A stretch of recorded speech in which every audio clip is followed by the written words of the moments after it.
Welcome to another episode of CuzWeKin's Open Bar. This is the Sports Talk edition, and as you know, I am your boy, Connoisseur Big U, in the place and in your face. What's going on, people?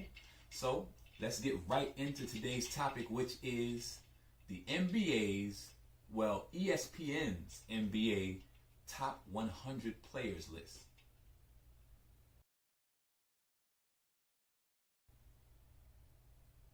This is some fragging bull, y'all. I don't think they haven't even gotten to the number one player yet.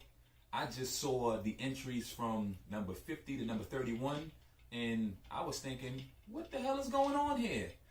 Shout out to Shannon Sharp and Skip Bayless, because that's where I saw a debate originally on what I'm about to discuss. And what I'm about to discuss is Zion Williamson at number 42 on the NBA's top 100 players of this upcoming season list? How? Where? Okay, don't get me wrong. I understand. He's going to be the future of the NBA. He's the next LeBron / Michael Jordan / Jesus Shuttlesworth / Kareem Abdul-Jabbar / Monstar or whatever it's supposed to be. I see how the league works now, but at least let these guys get a foot in the door before you start handing them accolades. I don't know if smoking Sherm is becoming popular again, or dust getting wet. I don't know if that's what they doing up there in ESPN studios, or whatever analysts they have coming up with these lists, because the disrespect is appalling. Like, this is crazy, man. For instance, let me give you some players that fell in behind Zion, okay? So they've gone from player number 100, I guess they're going in order from the least effective, efficient, the least impressive player at 100 to the most impressive player when they get to number 1. But so I told you, Zion Williamson is at 42. So you have Klay Thompson at 49. You have DeMar DeRozan at 46. You have Aaron Gordon at 45 and Kevin Love at 43. So out of those players that I just named, I don't think for a player who has never played an NBA game, has never even played a complete summer league game, I don't think that you can tout this player as a top NBA player over any of the players that I just named. And I'm going to give some love to some of my Knicks players, because there were a couple of Knicks players that showed up on this list. You had, a newly added Knick, Julius Randle, at number 92. Now, this guy averaged 21 points and 9 rebounds a season ago for the New Orleans Pelicans in the NBA. 21 and 9 is pretty impressive to me. By any stretch of the imagination, no matter where it was in the NBA. In the NBA, he averaged 21 points, 9 rebounds. And Mitchell Robinson at 98 is the other Knick that rounded out the Knick people that appeared in this list so far. So at 98, Mitchell Robinson, who damn near led the league in blocks, playing 20 minutes a game, and Julius Randle, who again averaged 21 points, 9 rebounds. DeMar DeRozan is a perennial all-star. Kevin Love, perennial all-star throughout his career. And even if you want to cite his decline now, there's no way that a brand new player that has never played an NBA game should be given an accolade that he's a better player or a more useful player or more efficient, effective. Whatever the metrics that these guys are using to make this list, there's no way that he should have fell in front of these guys. And this is not shade. This is not start the hate train on Zion, or go against the guy because he's the most highly favored or highly touted, and they want he's going to be the face of the NBA at some point if it all works out. Because again, there's no guarantee that he'll be great in the league. But if it all works out the way the machine is trying to work it out, he'll be the face of the NBA. And once that happens, give the man his flowers when they are warranted. Like they say, give a person their flowers while they're here to receive them, because sometimes I know people wait too long to show appreciation for somebody and they don't get a chance to because, they might not be in the league anymore, something like that. But for a person who hasn't even played a regular season NBA game, much less a preseason NBA game, much less finished a summer league NBA game, it's like, come on. And I understand from the state of society, the state of things, how they go now, where we're in the microwave society. So everybody wants now. Zion is supposed to be great, so he's great now.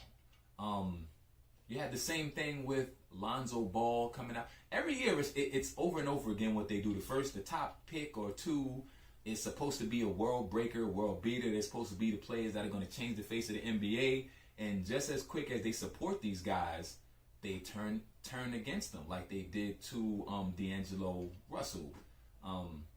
He came out of Ohio State. He had some opinions about how good he could be when he was being hyped up to be great. But when he expressed those opinions, saying that he thinks that he'll be one of the top point guards of all time, you had all kind of backlash and people saying this or that. And then after his first season, when he didn't come out and break records and kill and do this or that, it was, oh, he's a bust.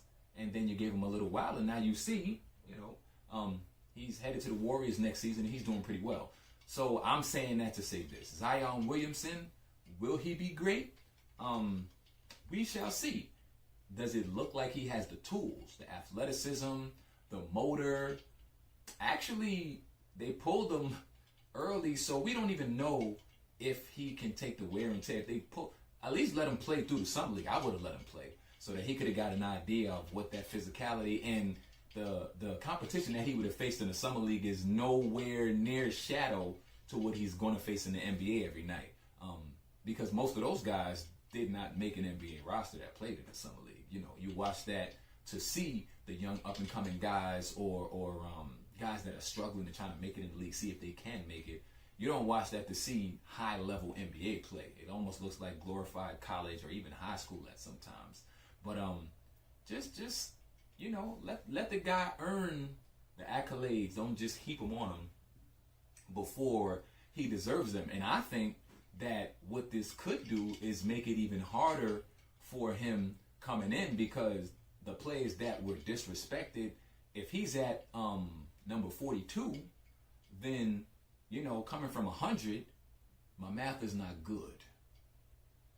My math isn't good, so coming from 100 to 57 players, 58, somebody help me with the math, hit a calculator for some. As always, I'm drinking. So you got this many guys, that have been listed ahead of him or behind him, depending on that he's supposed to be better than, going from number 100 up to number 42. That I think that coming into these games this season, people that may have been chilling, letting him get off, letting him do a little something, move around, that they might come at them with a chip on their shoulder. I would rather them rank him or not even rank him in this list because he's not an NBA player. I did see Ja Morant on there. I did see other players, and and it's not that it's Zion Williamson, again, no shade. Ja Morant and any of these other new guys that have not played an NBA game, I don't think you deserve a ranking on this list either. You have to earn that ranking, or you should have to. Historically you did.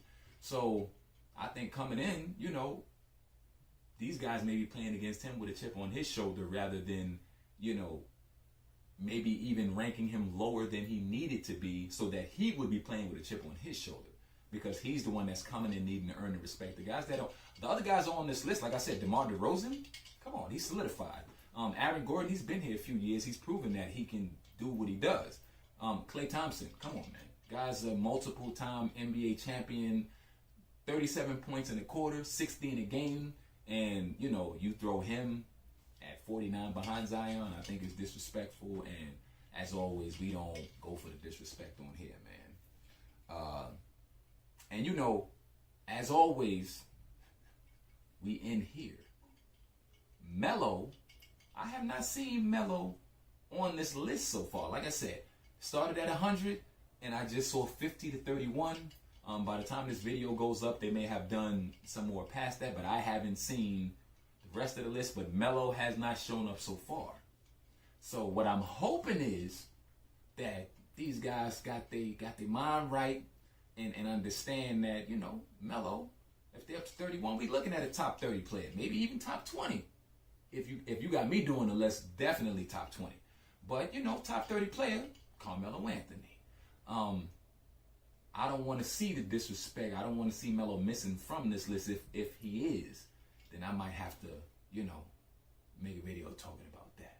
But again, let these guys earn the accolades. Accolades are only worth anything if they're worked for. You know, if you're just throwing out praise to people before they've done anything, then what is it that these guys have to work for? So, Zion Williamson, best of luck to you. I hope you do great. I hope your first season is phenomenal. Not too phenomenal, because I do want the next RJ Barrett to have a say in that Rookie of the Year conversation. But, you know, do well, Zion. Do your thing. But earn your accolades. And again, this is no shade toward him because he didn't make this list. And I'm not going to say I'm sure, but if you asked him, you know, if he's smart, he would say, man, let me earn my keep, you know. But this is the state of things, and this is where we are. This is CuzWeKin. And as always, when you with the boy with the connoisseur, the drink's on us, man. Thanks for coming out, hanging out with me. Peace. Yeah.